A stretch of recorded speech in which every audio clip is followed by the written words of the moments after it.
to Tandie Jacobs' Born2Differ show. My name is Tandie Jacobs, and I'm joined here today by an absolutely amazing, adorable couple, Priscilla and Kofi.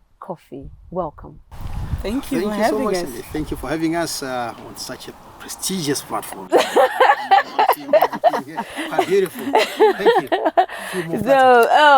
Thank you. Thank you so much for being here. It's actually an honor to have you both here today, and Priscilla and Kofi, the Kofis. Oh yeah, the coffees. The Kofis. Yeah. So tell us a little bit about yourselves before we begin. Who is Priscilla and who is Kofi? Well, it's quite a tricky question to be fair. Right. Because we wear a number of hats on different platforms, but probably the quickest will be Kofi and Priscilla are married people who have 3 beautiful children, Tandie, Victoria, and Tanaka. Proud to be married and believing in marriage, coming from a Christian background. Founders of Further Together, which is an organization that will enrich relationships and creating better future for the future generation in terms of relationship and marriage. And I know Priscilla will say that other part of it is so different from what I've just said. Okay. Yeah. Also, just to highlight that we are people that are madly in love with one another. People know us for what we do. We are just ourselves. We enjoy marriage. We believe that marriage is to be enjoyed and not to be endured. So we are just 2 people that met, having fun, dreaming big together, and growing old. We always say You plan to get old. Oh yeah, till eternity. Now, I mean, I must say, when you said you are 2 people who are madly in love with each other, that is something that I can surely testify I have seen. When I've met you guys, I said to myself, what is wrong with this couple? Before I knew you, I was like, they're loving each other. Have they just met?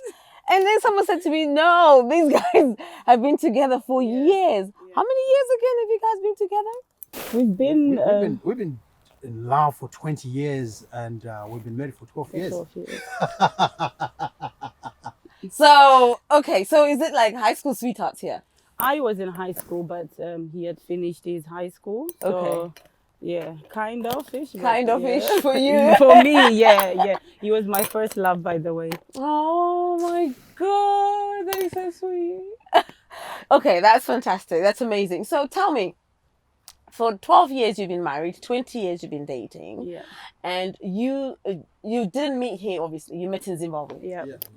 Okay, you met in Zimbabwe and then you both came here later on. No, we didn't both come together. I came first. We had a separation. It wasn't a separation. A long distance It was relationship. a long distance. Yes. It wasn't a Well, separation. he felt like it was a We were separation. separated by circumstances. Listen, my family would say, what are you doing with this PayPal? Pen pal? Yeah, they used to call it Pen pal. pen pals. Yeah, Yeah. exactly. There were Because no mobile phones. No, we didn't have There were mobile. mobile phones, but was there wasn't expensive. Yeah. social media wasn't there, like the way we're doing it, as well as WhatsApp wasn't there. No, it was Yeah. not writing letters, pen pals. yeah. But that was just a way of, just them Yeah. telling us that you guys, whatever you're building, you're just 2 worlds apart and it might not work as you think it would do. So for 3 good years, we were living apart. I was in the UK, he was in Zimbabwe. Before he now told me that he wanted to go and pay the dowries. And to me, I kind of thought like, man, are you crazy? How can you want to marry me? I'm in the UK, But then I realized he was quite serious. We got married. Then he paid for the dowries. Then I traveled to Zimbabwe to have our wedding before coming back. And I think a few months later, he now joined. They came and you joined. Wow. So you can surely be an example that long distance relationship does work. For 3 years, 3 years, yeah. you were not together. Yeah. Were you going back and forth to Zimbabwe? No. None of that. No. You were here. Yes, circumstances didn't allow. we would talk over the phones. Yeah, it was hard. It's a hard thing on its own, but we made it. You made it. Wow, and that's amazing. And you got 3 beautiful kids to show for it as well. Yeah. To the glory of God. That is amazing.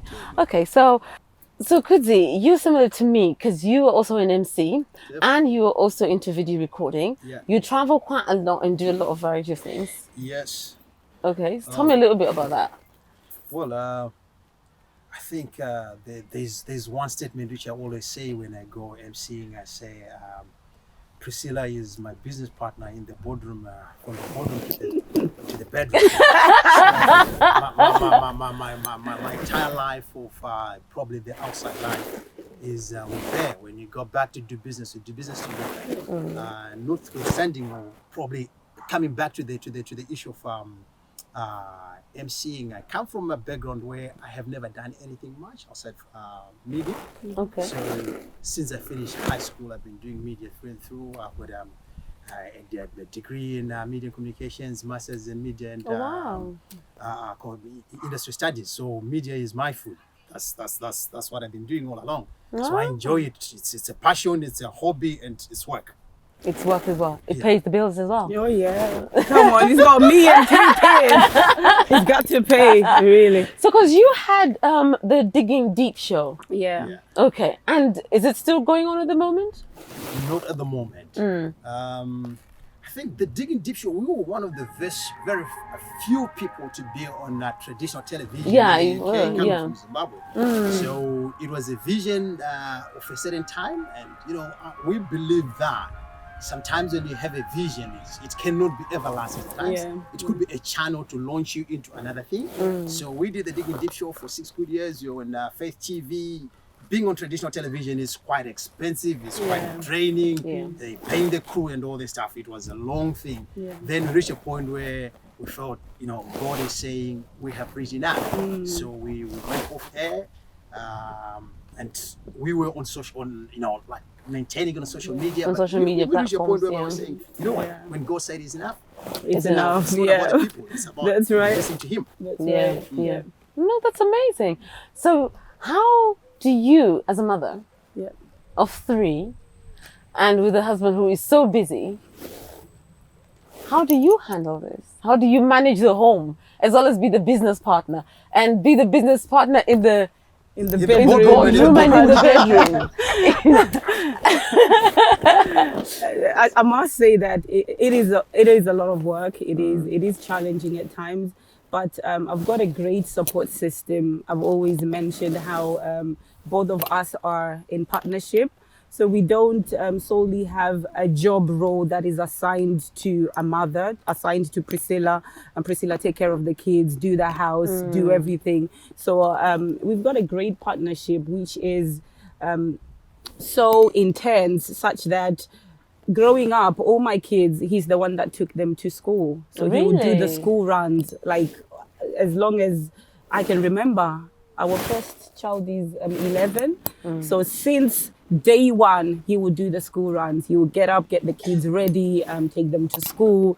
So some of the things that people, be telling me it's so hard, it wasn't so hard for me because I've got a very great support system and we work together. Sometimes we don't do things the traditional way of a wife having to be the one to cook or having to prepare fresh meals every day. We've had to sit down and work things that work for us. Okay. So we had a conversation sometime and where he was highlighting to me that this Zimbabwean or African mentality of making sure food is available on a daily basis, a fresh meal, it may not work for us because I need you in other areas, so you may not always be available to do the fresh meals. So we've had to readjust. That's very interesting, and it's absolutely amazing to have the man to be one who says that and voices that as an opinion. The wise man. Because in my mind, I'm thinking, did you not have a bit of a culture shock? Especially you came first, 3 years later, you have kind of picked up with how things work around here. Then you follow. I can understand you were not married when you were in Zimbabwe, but when you came here, you were now married. And you've seen how people live in Zimbabwe. But now coming to the UK, things are a little bit different. Was there any culture shock for you specifically? Especially now that you've got a wife? Yeah, I can say yes, it was there. But on the other hand as well, you have to understand, like I say, Tandie, I come from a media background, and in media and sociology, there's a topic that we deal about, the myth of the diaspora, that we have people who come from their countries coming to the diaspora, and they want to maintain the same lifestyle they were maintaining back home, yeah. in the diaspora, where the systems are different. Very. The working style is different. Yeah. So when I came here, I was looking at how best can I adapt. Coming from a media industry, media is a fast-paced industry, you know. So the adaptation in the industry is quite fast, and that also made me to think quickly and say, okay, if I keep on doing this, I want her to be my PA. I didn't have enough to pay a PA then, though. So she's the PA. So I wanted to be the PA. I wanted to be cooking for me. She's looking after the children and doing that. You want to have And I sex also with me wanted at in the end. bedroom as well.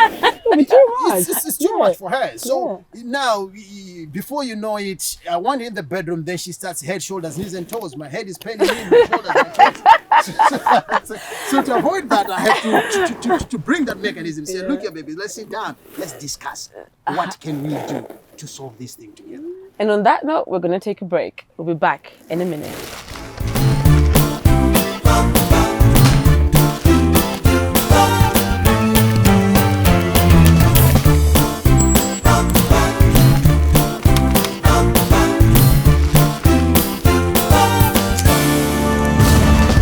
And we're back to the Tandie Jacobs show, where I've got a lovely couple, Mr. and Mrs. Kofi. The Kofis. Yeah, that's right.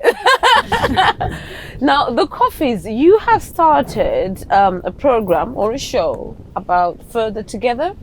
What is the story behind that, and what exactly is Further Together? What is that? Where did that originate from? Well, Priscilla and I come from similar background, where we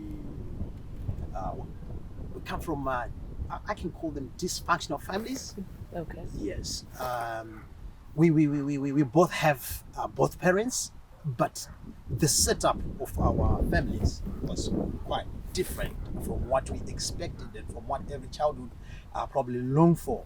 So having met with Priscilla, coming from more or less a similar background with mine, we sat down during our early days of our relationship when we were discussing, because there are certain traits that you cannot hide and which you cannot avoid. So when we met, we discovered that she had your own childhood experience, which she was bringing in the relationship. Same with mine. I had my own childhood experience. So there was kind of a clash of those childhood experiences. So we sat down, sit down, hey, hang on, what is it? So it is in that discussion that we discovered that we are coming from dysfunctional families. Yeah. Okay. Where we grew up in Zimbabwe, domestic violence was the order of the day. In fact, it wasn't domestic violence, it was father and mother fighting.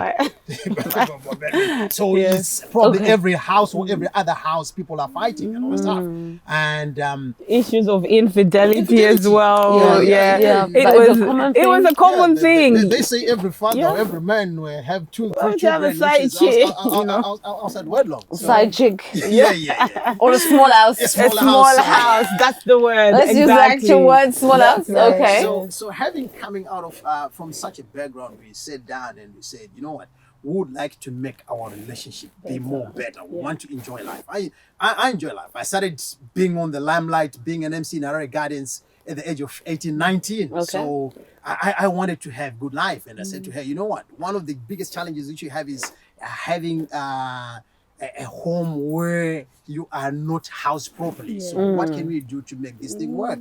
And from there, we started working our relationship before we even got married. That's right. And more so, coming from a background of conflict, father and mother fighting all the time. I remember at some point it was shaping the way that I felt my marriage was also going to be. And I remember us having a conversation. I say to him, man, if you cheat on me, I told him straight up, if you cheat on me, if you even think about it. Because look at it, my mom, when it was happening in my eyes, our parents used to feel like, oh, I will stay for the sake of my children, that kind of saying. Yeah. So I felt that I don't have to stick around for the sake of my children. it is now that I understand why she would say for the sake of her children. But then I thought, like, no, it has to be better. There has to be something innate for me. Yeah. So when I would have a conversation, like, if you do this, I'm going to do that.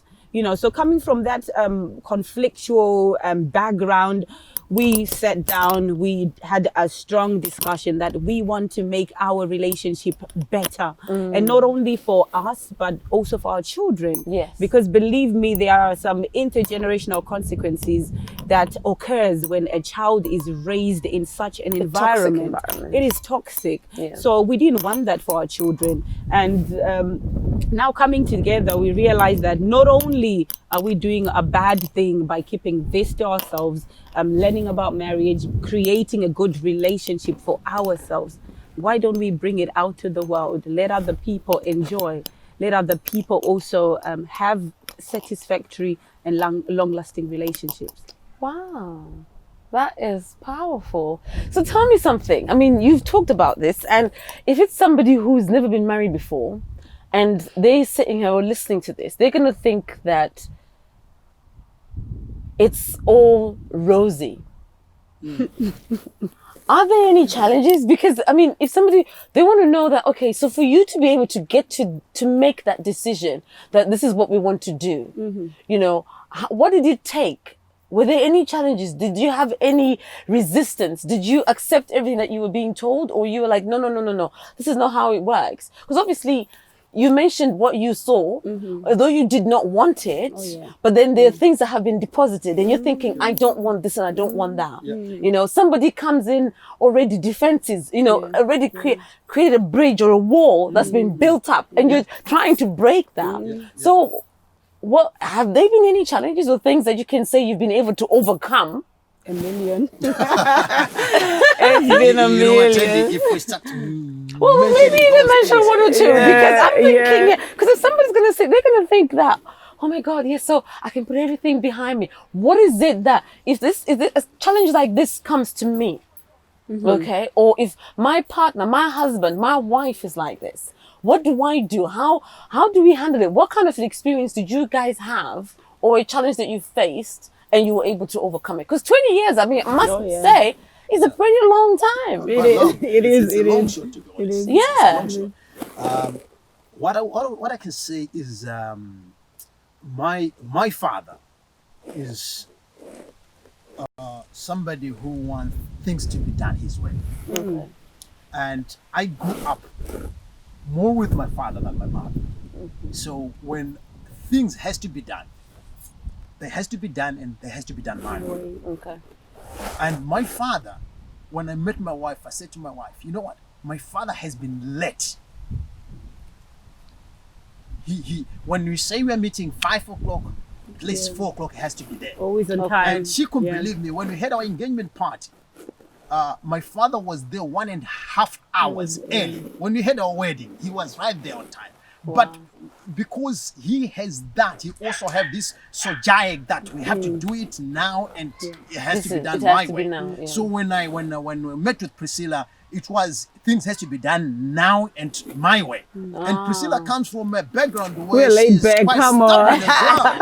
And I remember one of the days before we even got married, I went to your house and the mom was saying, the man who is going to marry you, he's going to see Pepe. It was two people knocking head together. So I'm coming from a background where you have to do it my way, and she's coming from a background saying no. Stubborn. You know, she's fighting the battles of her mom and her aunties who have been abused. So the moment I say let's do it this way, she feels, oh, you want to abuse me? You want it not with me? You can't take advantage of me. Yeah. We already there's a clash. There's a clash. So, yeah.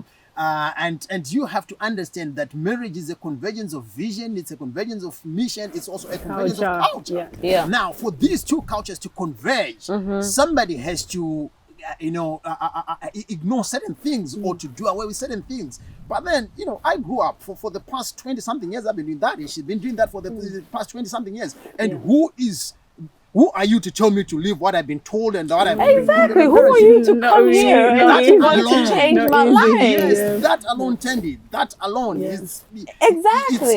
It's where the whole battle starts. Started, yeah. It is. And I think also I must highlight that for me, even though I was the one who had migrated earlier than him, I still held these cultural beliefs of what a wife should be, what a wife should do. Exactly. So the man comes back home. I need to go down on my knees, make sure I've washed his hair. No, I didn't do the kneeling down. But I remember, you know, that, like, concentrating on the household chores. Because that's what's been drilled in young age. Exactly. From a young age. From the time you were born as a woman, it's like you're preparing to get married. Exactly. Exactly.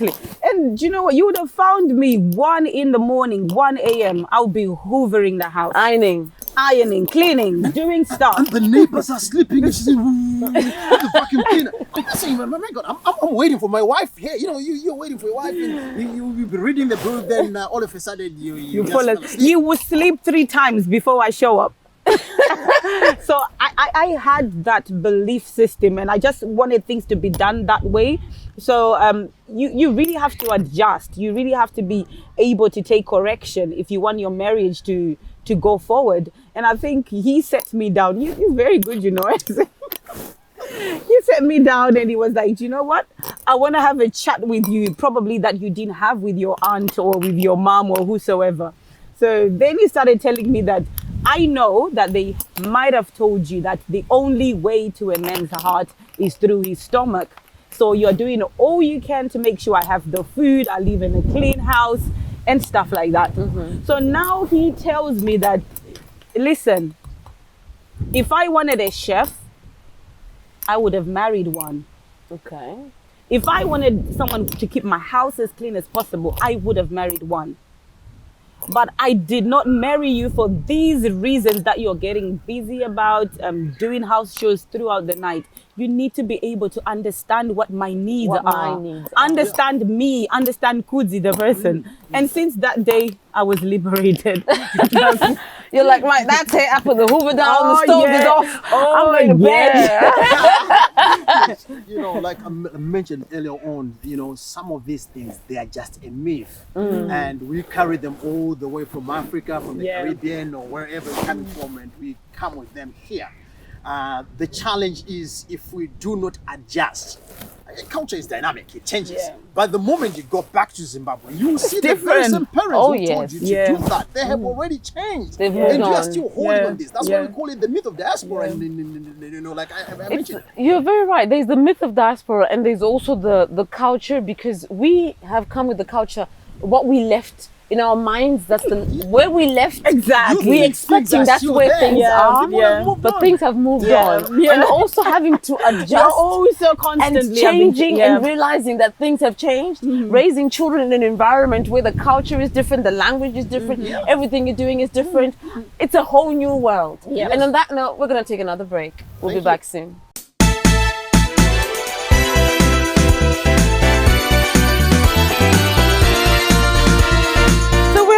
Into the Tandie Jacobs show, and we have been having a wonderful discussion here with Mr. and Mrs. Kofi, and they have been talking about how they have, what further together means and what it means to them and where it originated from, and how their backgrounds had a major impact to where they are now and what they intend to do. So what I would also want to know is, now that you have children, okay, because children play a large part in marriage, and it is also very different to way we were raised, or how kids or children are raised in Zimbabwe.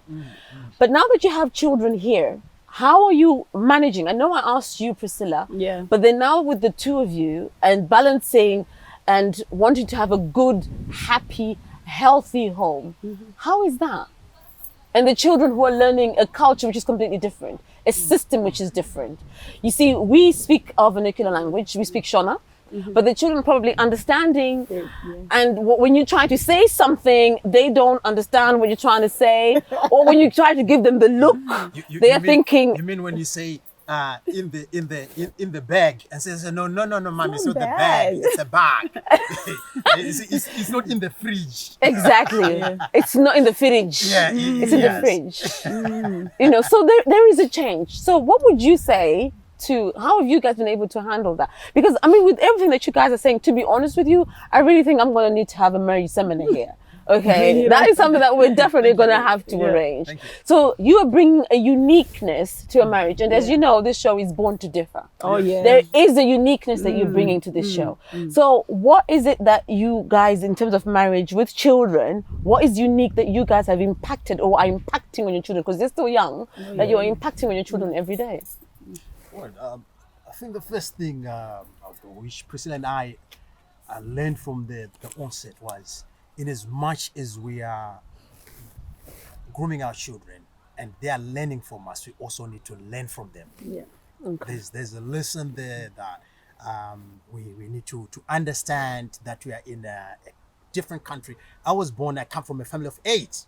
Okay. And I'm the 7th one. So the way I was looked after and the way I was groomed is way different from my children. And you have to know, Tandie, this is my first one. I've never had a children before. I was never married before. So it's all experimenting. And that experiment changes time by time. That's number one. Number two, we can never emphasize the issue of mentorship. Mentorship. You know, in life, whether you're in business, I believe the same as all your TJ show, you also have people whom you look up to. Oh yes, you have friends whom you share notes with. Then you have young people whom you are inspiring. So as a couple as well, we have the same thing. We have people whom we look up to who are way older. She can tell when we had our first child, for more than 1.5 weeks, he didn't birth. He didn't birth? No.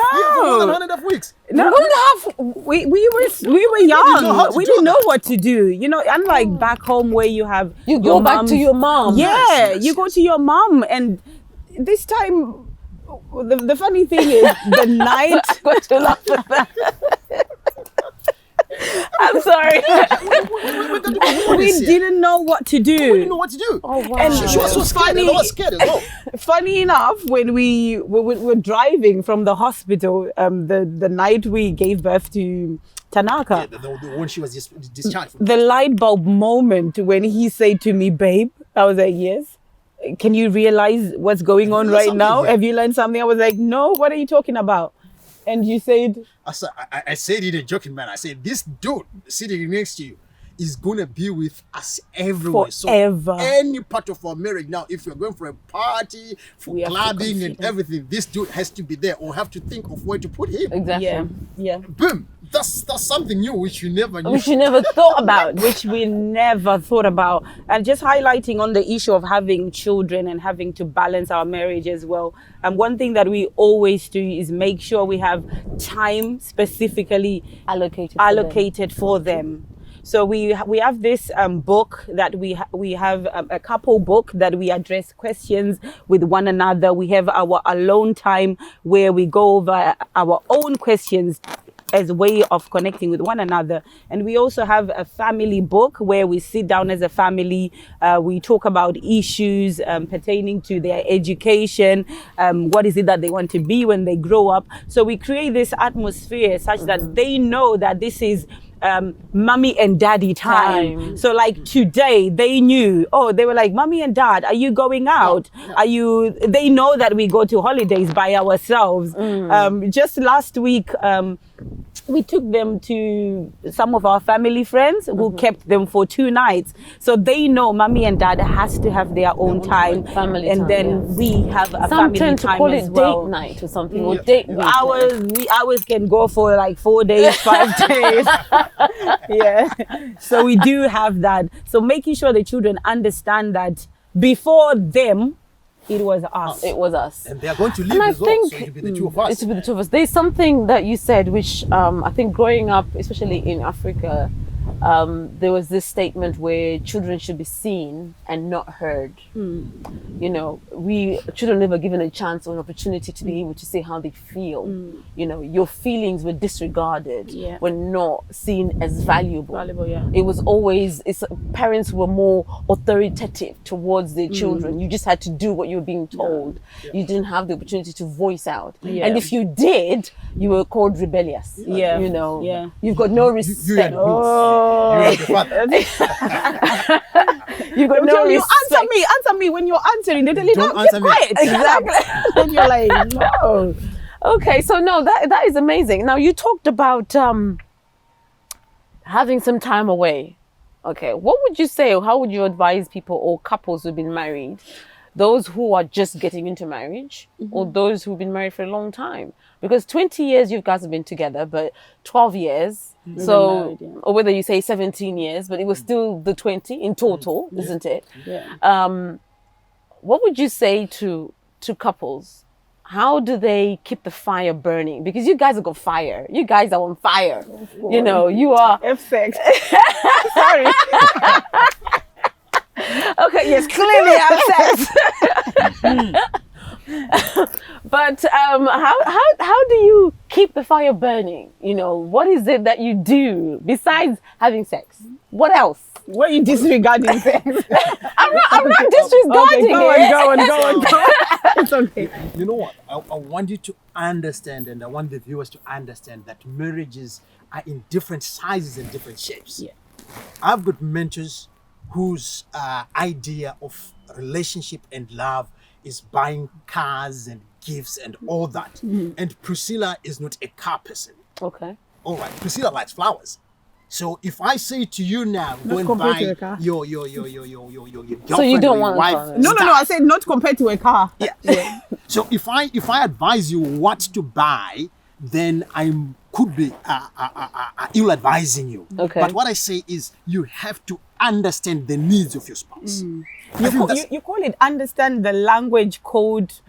The love Code language. Priscilla. There's a language- there's a language called the Priscilla. language code Priscilla. Okay, say that again. There's a language called Priscilla. Okay, the Priscilla And, language. Yeah, so if I'm coming to Priscilla and we want to be in a good relationship with Priscilla, I have to learn the Priscilla language. Okay. The Priscilla language is this color, and the Tandie language is stripes. So if I bring this one to Priscilla, then we'll be fighting. Yeah. So I have to just understand what is it that you like. If you like spending time indoors, and I tell you to go holidays, then you go. You'll be fighting Great Yamoth. You will end up throwing each other in the beach instead of you to enjoy. And if I say to you go shopping, and your language is cooking, then I might have missed it. So it's all about understanding what is it that your spouse need. What do they value most? Taking the opportunity to say, Dr. Chapman, he wrote a book, The 5 Love Languages, which is quite important to understand what is it that he likes and what is it that he doesn't like. So if I can give you a pin code right now, I'll give you a pin code of Priscilla, and you end up taking my wife. So go and find your spouse. Find it. Find what their love language is. Whatever it is, if it's quality time, words of affirmation, just hit that real hard. Then you have a good life. I like that. The love language. Priscilla's love language. Understand the language code. Priscilla. And no one else should understand that. No, don't worry. Okay, when we come back on our break, I would want to know what the future is for Further Together. Oh, thank you very much. We'll be back.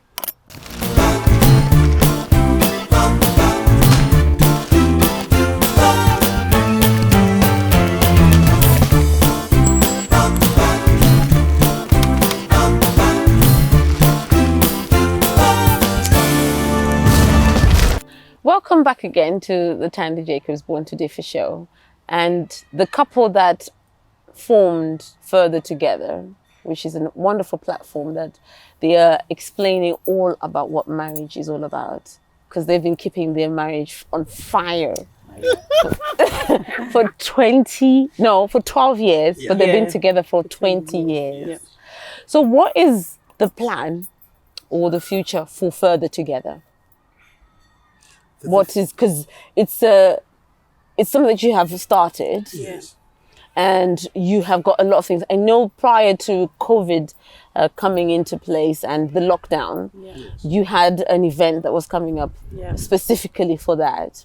So COVID did a lot of interruptions. So what really is then the plan for further together? So at the moment, I'm just highlighting that we have weekly Facebook Lives, which is on a Thursday, 8 p.m. UK time, where we invite a lot of couples. We have a community of couples that we work with presently.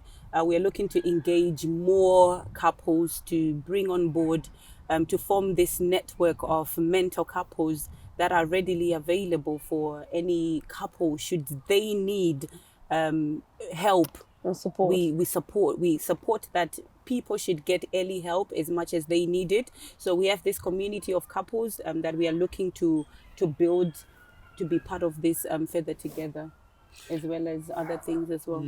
Are you also supporting people who are having their own problems and challenges in their own marriages? We do support people. We do interventions where one of the interventions we're dealing with now is infidelity, where Priscilla just received a phone call and somebody saying, I have lost my husband. We thought the husband was dead. He's dead. They said the husband is going to a small house. So having an intervention of bringing these two people together. So further together, what we see on Facebook is just one arm of it. We do seminars, we do conferences, we do one-to-one date nights, we go out with other couples for weekends, getaways and all that stuff. So there's more to it, but the arm which people have seen and identify us with, to those who don't, who have not seen us in the other side, is the TV side. The social media side. The social media side. Yeah. That is amazing. But overall, the bigger picture as well, we are looking to have a couples retreat center. Wow. Not just in the UK, but also both in UK and in Africa. Just having this couples hideout where you can just go and be together, go and reconnect again outside the world, outside family circles, just the two of you, where you can be with other couples as well and reignite and keep the flames burning. And keep the flames burning and encouraging each other. Oh, yeah. Yeah, definitely. Okay. So you mentioned also in Zimbabwe, and I just remembered that, Priscilla, you had, I'm not sure if it was the girl child or you had a platform where every year you were doing something. Probably this year it was interrupted by the COVID as well. But what was that about? If you could just touch on it a little bit. That was a platform. Mainly it started off as a girl empowerment platform called Anything About Her, where we empower girls in the education, business, as well as the relationship aspect as well. But since we began, we realized boys were needed as much empowerment as the girls needed as well. So he brought in the boy aspect as well. So together we formed this network where we provide mentorship services. Sometimes it's just counseling services. A lot of the girls have gone through abuse.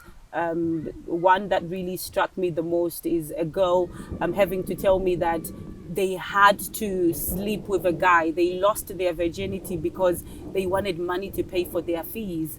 So there are a lot of girls out there that are going through childhood traumas, through sexual abuse and things like that. So we're just providing this platform where they can be empowered psychologically, empowered business-wise as well. We engage girls. There's a number of them that we've actually given startups to start their own businesses, so they can empower themselves financially and not need to give away their body before they can survive. So this is something else that we do back in Zimbabwe, and we are looking to expand it even to other African countries. Anything about her. Yeah. So we discuss anything about the girl child. About the girl child. So what would you say to a girl, to a young lady who is about to get married right now? What advice would you give her, or somebody who is growing up and looks at marriage as something who's come from a toxic environment? What advice would you give to the girl? To the girl, the first and the foremost advice I would give is that get healing. Okay. Because if you're coming from a toxic relationship, I know I'm coming from one, and I had to constantly get healed before I got into this relationship. Because what happens is, if you've been through a toxic relationship, it's much likely that you would want to hold your husband accountable for the things that they didn't do. No. So I was ready to fight him for the things that my father had done to my mother. Okay. So I was ready to hold him accountable for the things that he didn't do. So I would say seek healing. Okay. Make sure you're healed from your childhood experiences, from the childhood traumas. Forget about anything else that you may think of. Okay, prepare yourself in so many aspects. Do the self-work. Because if you're damaged inside, yeah. don't think that your husband will do the work for you. Yeah. Recently, I've got a lady that I'm working with. She had traumatic past as well. And she's expecting the husband to come and heal the wound.